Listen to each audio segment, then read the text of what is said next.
William Ruto has sold Kenya to India. He has sold Kenyan airport. They are selling Kenya and we don't know. He has sold our airport to Indian. I don't know that Indian guy, but this has to stop. William Ruto must go home. He must go home and sleep. Kibaki did not sell the airport. Uhuru didn't sell the airport. Who is William Ruto to sell our airport? Who is Ruto? We are tired of this. Now we are going to the airport. He must bring back our property.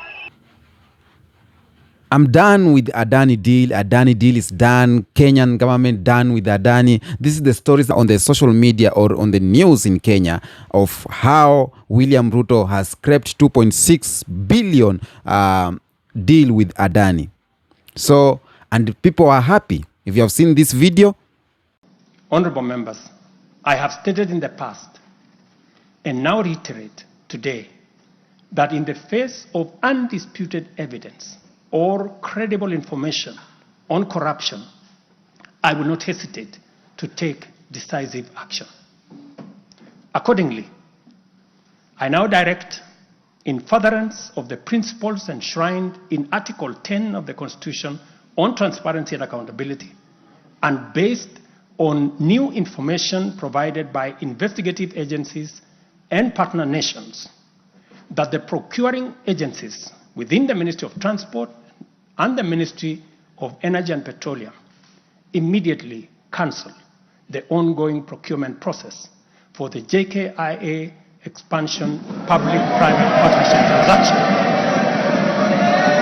as well as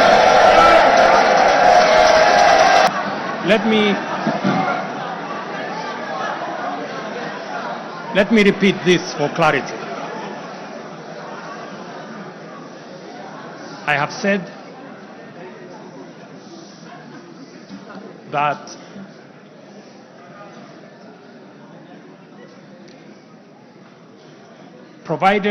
because of the information that has been provided to us by partner nations, I have directed agencies within the Ministry of Transport and the Ministry of Energy and Petroleum to immediately cancel the ongoing procurement process for JKI expansion public-private partnership transaction, as well as the recently concluded Ketrago transmission in public partnership procurement process, and immediately commence the process of onboarding alternative partners, because these are important projects. Honorable members, the work of taking our nation forward is our collective responsibility as citizens. For this reason, this was on the Parliament of Kenya, where members of Parliament were happy to hear that William Ruto has done away with the Adani deal. But there is a story behind this. This happiness you see here and the member of Parliament clapping, this is just a top layer, but deep down, Adani story is so deep. I think the highlight of the day was the cancellation of the Adani deal by the president. And for me, that is, to be honest, an embarrassment of monumental proportions, because this is a deal that everyone in government had defended, up to and including Raila Odinga when he came in through the broad-based. He defended Adani deal. Today in morning, the CS for Energy was here defending Adani. For me, it is an embarrassment of monumental proportions. In fact, all those who participated in the signing of Adani deal, action should be taken upon them, because they were involved from the beginning. So that means the government was never advised by those who are responsible in the ministry to advise on the legality of this particular deal. Finally, there will be consequences, because this is a contract that has been signed. There is a breach of contract, so there will be consequences that will follow the cancellation of that particular contract. Do you remember there's a time a young boy who called out William Ruto of his corrupt scandal of his plan to sell the airport to Adani? William Ruto has sold Kenya to India. he has sold Kenyan airport. They are selling Kenya and we don't know. He has sold our airport to Indian. I don't know that Indian guy, but this has to stop. William Ruto must go home. He must go home and sleep. Kibaki did not sell the airport. Uhuru didn't sell the airport. Who is William Ruto to sell our airport? Who is Ruto? We are tired of this. Now we are going to the airport. He must bring back our property. Now this is the boy, a very young boy who he has not even have the identification card of Kenya, not over 18 years, just below 18 years. And he knew that William Ruto is planning to sell the airport to Adani. And he went out there, they were protesting against it. And if you hear well what this boy is saying, of course he has talked in Swahili, but I have translated. If you hear what this boy is saying, he's saying that William Ruto should go home. How can you sell the airport of the citizen to Adani? This is unacceptable. Those were the words what that the boy said, a young boy, you know. And the Adani deal behind it is a lot of it's a bigger scandal more than we see it. It's a scandal that started like 6 months ago. And if it's not for Gen Zs and Kenyans to speak out, the airport could have gone. Adani himself has scandals with the Americas, scandals with India. And William Ruto knew that this guy is a scammer. And he planned with him to scam Kenyans' money. If it's not for citizens to call out William Ruto, if it's not for citizens to wake up, the airport could have gone for long.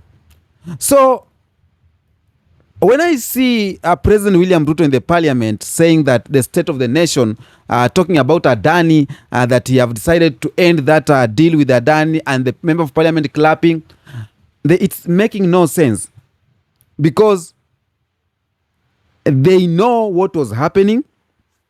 The members, some of them knew exactly what is happening, and some of them are in the deal of Adani. We have medical, it's called medical what? From NHIF to SHA that is linked with Adani, but the government is denying that SHA is linked with Adani. That means the money, the Kenyans' money that are collected through SHA, it's money that will not help Kenyans. It's money that will be or was planned to be stolen or is still planned to be stolen. This is how corrupt our African leaders are. An African leader, a country like Kenya, one of the most famous countries in Africa, but the president doesn't care about the people. He cares about his family, his friends, and his stomach alone. For you to decide to sell the airport, for you to decide to make some deals, illegal deals with some groups from India, this is unacceptable. And we need all people to wake up, to stand, to talk. Because if it's not for the people to talk, this airport could have gone for long. Now Ruto is coming out and saying that he has spoken to people, friends, and they have told him about the Adani is not a good.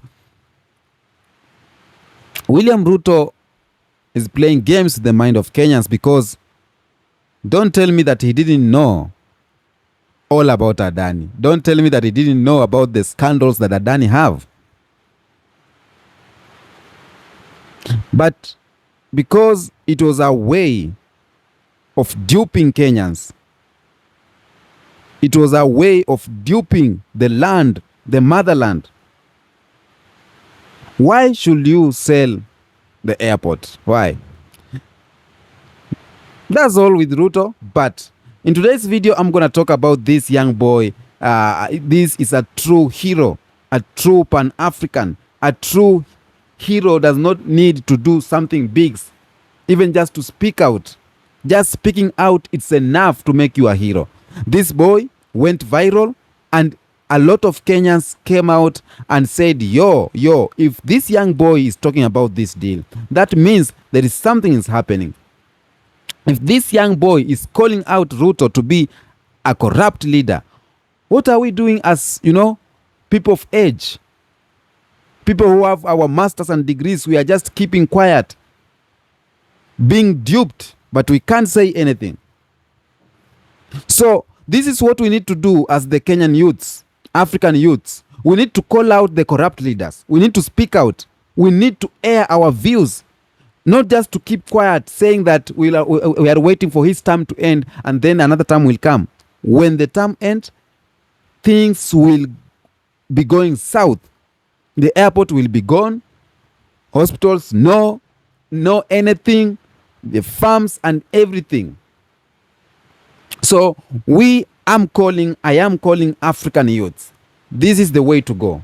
To speak out, to talk, to go out there, to fight for the rights, of the future, to fight for your rights, to know things surrounding our country, to know what our country or our leaders are doing, not just to keep quiet and saying we are waiting for his term to end and then No. If we do that, Africa will be gone. And the white people, the white supremacy and the West countries are using our leaders to take over Africa. They are using our leaders to take over our lands and resources. They are using our brothers to do that. Is what they have been doing since. If they did once, they can do twice. If they've done twice, they can do it a number of times. So African youths, we need to wake up and call out the corrupt things, call out the illegal things that are being done by the leaders in our countries. Tell me what you think on the comment section. Until next episode, and peace be with you.